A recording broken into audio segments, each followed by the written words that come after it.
আসসালামু আলাইকুম ওয়া রাহমাতুল্লাহি ওয়া বারাকাতুহু। রাসূলুল্লাহ সাল্লাল্লাহু আলাইহি সাল্লামের একটি হাদিস, ছোট্ট, অত্যন্ত মূল্যবান, গুরুত্বপূর্ণ জিকির তাতে রয়েছে, যে জিকির আমাদের দুনিয়ায় ইনশাআল্লাহ তাআলা আল্লাহ রাব্বুল আলামিনের ইচ্ছায় সমস্ত রকমের অনিষ্ট থেকে আমাদের রক্ষা করবে। আমাদের শত্রুর অভাব নেই, আর যত ভালো মানুষ তত তার শত্রু বেশি, কারণ পৃথিবীতে খারাপের সংখ্যা বেশি। তাছাড়া মানুষ ছাড়া বহু আমাদের শত্রু অথবা আমাদের কষ্টদায়ক এমন আল্লাহর সৃষ্টি রয়েছে যেগুলো আমাদের বিভিন্ন সময় কষ্ট দিয়ে থাকে। মানুষ ছাড়া জিন মানব জাতির ক্ষতি সাধন করে থাকে, যাদেরকে আমরা দেখি না কিন্তু তারা আমাদের দেখে। এছাড়া বিভিন্ন রকমের আল্লাহ রাব্বুল আলামিনের সৃষ্টি জীবজন্তু রয়েছে, বিষাক্ত সাপ বিচ্ছু রয়েছে, বহু কিছু অনিষ্টকারী রয়েছে, যাদের সাথে আমরা চলাফেরা করি, যাদের সাথে আমরা কাজকর্ম করি, যেখানে আমরা বসবাস করি, সেই জায়গায় কত না শত্রু আমাদের রয়েছে। প্রত্যেকে নিজ নিজ অবস্থা সম্পর্কে ভালো জানছেন। এ সমস্ত রকমের অনিষ্ট থেকে আল্লাহ রাব্বুল আলামিনের ইচ্ছায় নিরাপদ থাকার জন্য রাসূলুল্লাহ সাল্লাল্লাহু আলাইহি ওয়াসাল্লামের শেখানো এই জিকিরটি পড়ার চেষ্টা করবেন। সহিহ মুসলিমের হাদিস, রাসূলুল্লাহ সাল্লাল্লাহু আলাইহি ওয়াসাল্লাম বলছেন, মান নাযালা মানজিলান, কেউ যদি কোন স্থানে অবতরণ করে, যে কোনো জায়গায় আপনি নামলেন, সেটা আপনার কর্মস্থলে হোক, চাকরির জায়গায়, ব্যবসায় প্রতিষ্ঠানে, আপনি দোকানে প্রবেশ করলেন, বসলেন, কত না আপনার শত্রু রয়েছে, কত না ফিতনা চারিদিকে রয়েছে, যে ফিতনাগুলি আমাদের দিনের ক্ষতি করছে, না হয় দুনিয়ার ক্ষতি করছে। কোন জায়গায় যদি কেউ অবতরণ করে, বিশেষ করে সফরে হইলে, মানুষ সফরে আরো বেশি দুর্বল থাকে, সঙ্গীহীন থাকে। অনেক সময় সফরে, হোটেলে, পেট্রোল পাম্পে, যে কোনো জায়গায় আপনি অবতরণ করলেন। আজকাল অনেক ভাই বোনেরা কর্মস্থলে কাজকর্ম করতে গিয়ে, অথবা শিক্ষাঙ্গনে লেখাপড়া করতে গিয়ে, অথবা শিক্ষা দিতে গিয়ে সেখানে শত্রু বা যারা অনিষ্টকারী তাদের অনিষ্টের সম্মুখীন হয়। তাদের অনিষ্ট থেকে রক্ষা পাবেন ইনশাআল্লাহ তাআলা। কিন্তু জিকিরগুলি অন্তর থেকে অর্থ বুঝে পড়ার চেষ্টা করতে হবে জবান দ্বারা।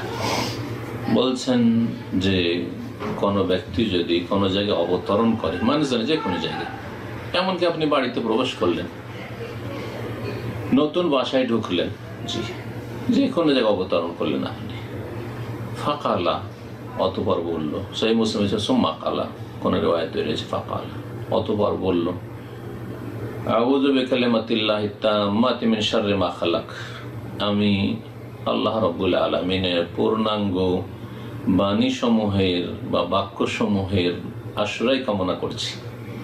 আল্লাহ রাব্বুল আলামিনের আশ্রয় কামনা করা, তার সত্তার অথবা তার সিফাত গুণাবলীর আশ্রয় কামনা করা, সবগুলি তাওহীদের অন্তর্ভুক্ত।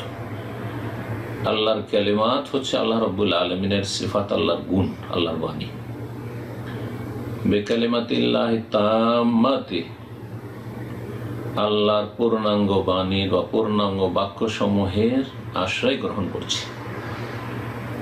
মিন শাররি মা খালাক, যাবতীয় সৃষ্টির অনিষ্ট হতে। যা কিছু আল্লাহ সৃষ্টি করেছেন, তার সৃষ্টি, যা কিছু সৃষ্টি রয়েছে পৃথিবীর আমাদের চারপাশে, যা কিছু রয়েছে সব আল্লাহর সৃষ্টি। আল্লাহ রাব্বুল আলামিনের সত্তা ছাড়া সমস্ত কিছু আল্লাহর মখলুক, আল্লাহর সৃষ্টি। মিন শাররি মা খালাক, সমস্ত সৃষ্টির অনিষ্ট থেকে আমি আশ্রয় গ্রহণ করছি আল্লাহ রাব্বুল আলামিনের নিকট। আউযু বিকালিমাতিল্লাহি তাম্মাতি মিন শাররি মা খালাক, এই ছোট্ট একটি জিকির দোয়া যদি পড়েন, লাম ইয়াদুররুহু শাই, কোনো কিছু তার ক্ষতি করতে পারবে না। সুবহানাল্লাহ, রাসূলুল্লাহ সাল্লাল্লাহু আলাইহি ওয়াসাল্লাম বলছেন স্পষ্ট ভাষা, লাম ইয়াদুররুহু শাই, কোনো কিছু ক্ষতি করতে পারবে না। হাত্তা ইয়ারতাহিলা মিন মানজিলিহি যালিক, যতক্ষণ পর্যন্ত সেখান থেকে অন্য কোথাও প্রস্থান না করবে, চলে না যাবে। আপনি ওখান থেকে স্থানান্তরিত হলেন, আবার নতুন জায়গায় অবতরণ করলেন, আবার পড়েন সেখানে। এই গুরুত্বপূর্ণ জিকিরটি আমাদেরকে অভ্যাস করতে হবে। এমন অভ্যাস করে নেবেন যেটা আমাদের অভ্যাসগত বিষয়, মানে ইচ্ছা করে আর পড়া লাগে না, যেন যে কোনো জায়গায় অবতরণ করলে এমনিতে চলে আসে।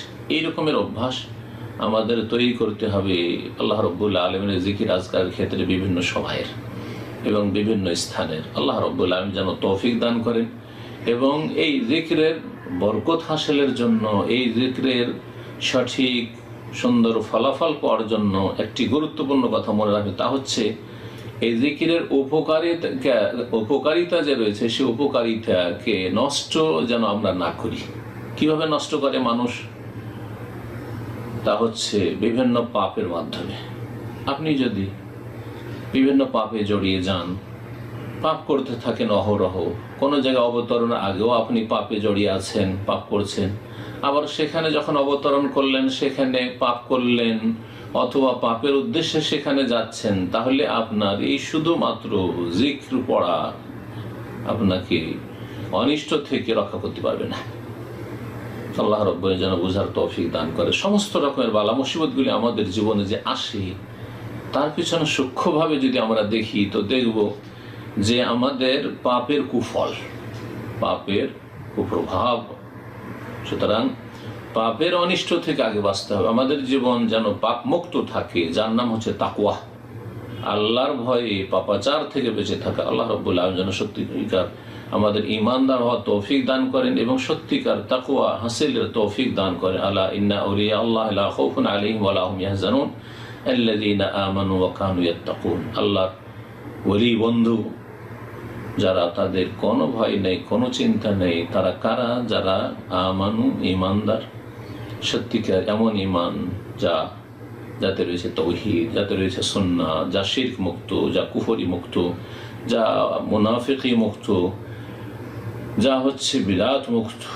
জি হ্যাঁ, আর ওয়াকানু ইয়াত্তাকুন, এবং তারা আল্লাহ রাব্বুল আলামিনকে ভয় করে গুনাহ থেকে বেঁচে থাকে। আল্লাহ রাব্বুল যেন সত্যিকার আমাদেরকে ঈমান এবং তাকওয়া অর্জনের তৌফিক দান করেন এবং আল্লাহ রাব্বুল আলামিন তার খাস আউলিয়াদের দলে আমাদেরকে যেন তার রহমতে শামিল করে নেন।